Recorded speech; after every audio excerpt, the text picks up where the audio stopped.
Hey guys! Right now, everyone is wondering if the stock market is gonna go up or if it's gonna go down.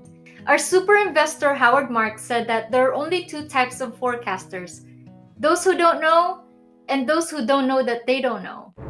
Which forecaster are you? Just remember, you know nothing, Jon Snow. But wait, let me tell you a secret. You don't need to know if the stock is going up or down tomorrow to make money today. I own 100 shares of this cash-rich company that I bought for $65 per share.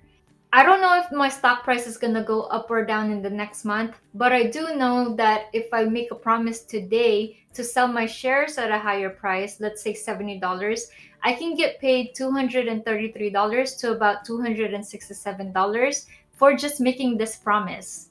And I know that because it says so right here on my account.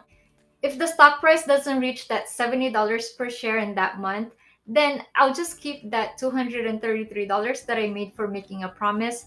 Plus, I get to keep my shares of my stock. If the stock price goes up to $70 that month, I still get to keep the $233 that I made for making a promise. Plus, I get to sell my shares at $70 per share, which is $5 more than what I bought it for. So it's either I collect $233 or $733. Either way, I didn't need to predict the future to make money today. Oh, by the way, it took me 3 minutes to enter this transaction. You can do the same. Don't forget to like this video so YouTube will know to spread it to more people. Thank you!